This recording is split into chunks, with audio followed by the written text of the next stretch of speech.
Renzo, my mother always used to tell me that you are the owner of what you don't say and you are a slave of what you said. Wow. A slave of what you said. Yes, because once you say something, you cannot unsay it. So now everybody, the typical like, I'm going to tell you a secret, don't tell anybody, forget it. The secret is out. Yes. I have a question for you with that introduction. Okay, I'm ready. Have you ever spoken a boca de jarro?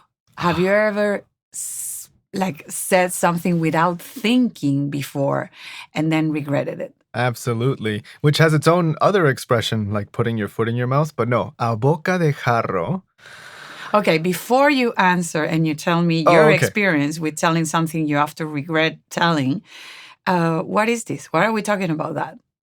Well, this, if by this you mean our podcast, is just a Spanish phrase, which is the companion podcast to News in Slow Spanish. But here, instead of practicing Spanish through intelligent discussion of current events, we're going to explore the origins and uses of common idiomatic expressions. And today, a boca de jarro, which, by the way, a literal translation of that, this is a really funny one, would be by the mouth of a jar. Wow. Kind of? Or the mouth of the jar. You know why? Maybe because a jar has a big mouth. I didn't think of that, but that makes a lot of sense. Because having a big mouth is like speaking a boca de jarro. Speaking too much. Too much. Not discreet, not elegant. But before we dive into the origin of this expression, please tell me your experience. A time that I've spoken out of turn or regretted speaking impulsively. Yes. Maybe. Ooh, I have to dig deep. Okay, I've got it. Now, this one is slightly embarrassing, but also in retrospect, it's not that bad. But it is the story of the only time, luckily, that I've been fired from a job. Oh. So there you go. I spoke a boca de jarro. I spoke off the cuff. I spoke impulsively, and it got me in quite a bit of trouble. But it was one of my first jobs after school. And this was back in San Francisco when I lived there for a while. And it was at a startup. And just for the record, everybody listening, I've known Renzo for more than 11 years, and he is not an impulsive person. You are very... very calm, very measured. Exactly. I cannot imagine you speaking a boca de jarro. I don't speak a boca de jarro, and maybe it's because of this formative memory. I'm even more curious now. Go ahead. Well, I'm not going to go into too many details just in case my former boss is listening, but working at a startup.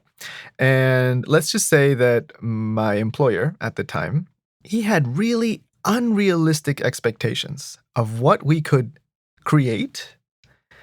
And he thought that we were making like the next Groupon. Do you remember that website? I don't know if Groupon is still around. I wonder. It might be. But he thought he was starting the next big Groupon. He had visions of selling his company for millions of dollars but he had very, very unrealistic expectations of what we could achieve with the budget that he was giving us. And so essentially he wanted me to go and find people and contract people to create content for his website for pennies, for nothing. And he wanted me to do really questionable things to do that. And so I told him like, this is impossible and your expectations are unrealistic. And, it doesn't sound so bad, but it got a little heated. And I guess I wasn't supposed to speak so frankly to my new boss because this was only like a couple of months into the job. I hadn't even been there very long. And right away, on the spot, he let me go. Wow, so you did speak a boca de jarro. A boca de jarro, point blank, impulsively, off the cuff, and I got fired. Well, talking about former bosses, I used to have a boss in Venezuela. It was a woman. She was like a role model. She was amazing. She was like assertive, super smart, super like serene, like made great decisions. But when her boyfriend called her, she used baby voice. Oh, So she had a regular voice. I You wasn't know, expecting that. I know, like a normal woman. And then when her husband called her, she spoke like a 2-year-old baby. It was like, I had to think of all the bad things in the world so I would not crack up in front of her. Oh, And then I told my boyfriend at the time, I told him about that. What I didn't know is that we were going to bump into her at a show. And my boyfriend is like, oh, yeah, who's the person who speaks like a baby in your company? And I was like, oh, nobody. oh no. And he was like, yeah, but you told me. The person who her husband calls. You were and trying to she's tell like, him, stop, I was stop, like, not stop. So I guess this counts as he speaking a boca de jarro. He definitely spoke a boca de jarro. And also me speaking a exposed boca you. de jarro, because you're not supposed to, talk bad about anybody. Yeah, that's true. A little bit of gossip came back to sting you. So I guess I learned not to gossip. Yeah. So, a boca de jarro. Gossip is a good example, but speaking impulsively off the cuff without thinking about or considering the potential consequences. Like certain political leaders that we know won't of name that them. we're not even going to mention. We won't even talk about them this Okay. episode. But why do we say it? A boca de jarro. The mouth of the jar. Well, there's two theories actually, and the scholars can't exactly decide which one. Sorry, is mine one of the theories? Oh, what did you say? That a big mouth? No, but I think it should get added. We should add 3 theories now. Maria's theory and the rest. Go ahead. What are they? The other one is something really simple, really, really harmless. The idea that if you have a jar, and historically jars were where drinks, water, and other drinks were stored, you could pour it into a smaller vessel, like a glass or a cup or a bowl, and drink like that, or you could drink straight from the jar. And that was impulsive, fast, without thinking of consequences. Like putting your mouth on the jar that you're going to share with other people, like to drink the wine straight from the jar or the water. Interesting. It's not sober, elegant. It's not elegant. It's not polite. Polite. Mm-hmm. Now, that's one theory. The other one actually connects to another use of this expression. And here we're going to give you another little side note. A boca de jarro is also used to talk about firing a gun point blank. Oh. Now, this one's a little gruesome, but bear with me.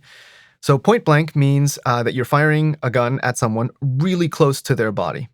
Very, very close. Another expression for that in Spanish is a quemarropa. That one I knew. You've known that one? Yeah, it means literally so close that it burns the clothes.